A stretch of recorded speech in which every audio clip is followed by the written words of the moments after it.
신비롭고 아름다운 성경 말씀 6번째 이야기 속으로 함께 들어가 볼까요? 성경 이야기 6번째, 바벨탑과 사람들의 말이 다른 이유. 지난 시간에는 노아의 홍수 이야기를 했잖아요. 타락하고 악한 마음으로 하나님께 순종하지 않아 물로 심판을 받아 노아의 가족만 구원받은 사실을 알게 되었어요. 악한 마음은 죄의 시작입니다. 하나님은 악한 자를 용서하지 않으신다는 것을 교훈으로 삼아야 합니다. 오늘은 창세기 11장 1절에서 9절까지의 말씀으로 사람들이 자기의 이름을 높이기 위해 교만한 마음으로 하늘 높이 탑을 쌓아 자기들의 뜻대로 살려고 하는 이야기가 기록되어 있습니다. 바벨탑으로 인해 사람들의 말이 서로 다른 이유를 이야기해 볼까요? 홍수 이후 얼마 지나지 않은 때였어요. 그 당시 지구에 살던 모든 사람은 딱 한 가지 언어와 말을 사용했답니다. 사람들이 동쪽으로 점점 이동하다가 드디어 시날 평지, 지금의 메소포타미아라는 곳에 도착했습니다. 그곳은 넓고 평평해서 살기에 참 좋은 장소였습니다. 사람들은 이 좋은 곳에 정착하면서 마음속에 아주 거대한 꿈을 꾸게 되었던 거예요. 좋아. 우리가 벽돌을 아주 단단하게 만들고 역청으로 붙여서 도시를 세우자. 그리고 여기서 멈추지 말고 우리가 아주 높은 탑을 쌓자. 그 탑의 꼭대기가 하늘에 닿게 하자. 그렇게 해서 우리 이름을 크게 떨치고 혹시라도 우리가 온 땅으로 흩어질 일이 생기지 않도록 하자. 하고 서로 의논했어요. 이 사람들이 왜 이런 거대한 탑을 쌓으려고 했을까요?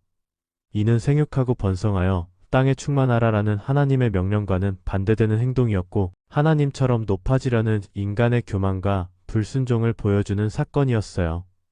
바로 인간의 마음속에 있는 교만과 자기 이름을 높이려는 욕망 때문이었어요. 마치 현대사회에서 사람들이 자신의 명예나 권력을 위해 큰 건축물을 세우는 것처럼 말이에요. 하나님을 의지하기보다 자신들의 힘으로 대단한 것을 만들어서 영원히 기억되고 싶었던 거예요. 하나님께서 사람들에게 온 땅에 충만하고 번성하라고 하셨지만 이들은 한 곳에 모여 자신들의 왕국을 만들고 싶어 했던 것입니다.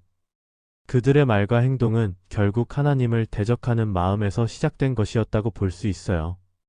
그런데 이걸 하늘에서 가만히 지켜보고 계시던 하나님께서 말씀하시길, 이 사람들이 모두 한 가지 언어를 쓰니까 이렇게 마음만 먹으면 못할 일이 없겠구나 하시며 걱정하셨어요. 이대로면 사람들이 점점 더 교만해져서 하나님의 뜻을 거스르는 일을 할지도 모른다고 생각하신 거예요. 그래서 하나님께서는 곧바로 세상으로 내려오셨어요. 그리고 사람들의 언어를 뒤죽박죽 섞어버리셨지요. 갑자기 사람들이 서로의 말을 알아들을 수 없게 되니 말을 해도 알아듣지 못해서 일은 엉망진창이 된 것이죠. 결국 사람들은 더는 탑을 쌓는 일을 계속할 수 없었어요. 모두 하던 일을 멈추고 서로 말이 통하는 사람들끼리 모여온 땅으로 흩어지게 되었답니다.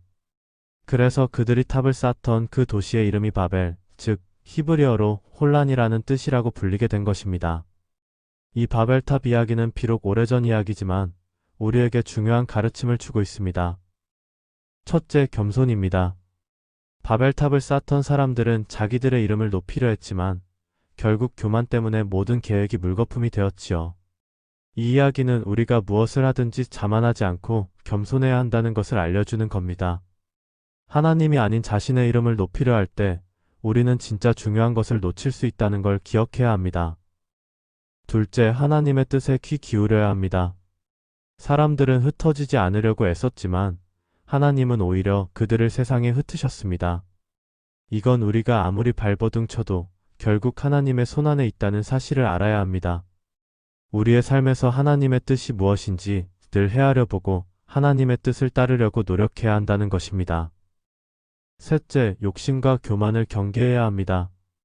이 이야기는 인간의 욕심이 얼마나 위험한지 그리고 그것이 결국 어떤 결과를 가져오는지 똑똑히 보여주는 것인데요. 오직 하나님만이 영광을 받으셔야 한다는 점을 깨닫게 해준 이야기입니다. 사람들이 교만하고 어리석은 계획에 대해 하나님께서 직접 개입하셨습니다.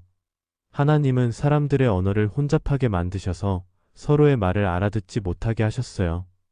그 결과 사람들은 다시는 탑을 쌓을 수 없게 되었고 결국 온 땅으로 흩어지게 되었죠. 이렇게 바벨탑 사건은 사람의 교만과 하나님께 대한 불순종이 언어의 혼잡을 불러왔고 결국 사람들이 바라던 흩어지지 않음이 아닌 언어의 혼란과 온 땅으로 흩어짐이 된 것이랍니다. 자신들의 이름을 높이려던 계획은 실패하고 오히려 사람들이 온 땅에 흩어져 살게 하시려는 하나님의 계획대로 이루어진 것입니다. 어때요? 바벨탑 이야기가 이해가 되는지요? 옛날 이야기 같지만 지금도 우리가 살아가는 데 필요한 지혜를 얻는 것 같지 않나요? 다음에는 믿음의 조상 아브라함에 대해 이야기할게요. 오늘도 하나님의 뜻을 생각하는 하루가 되시길 바랄게요.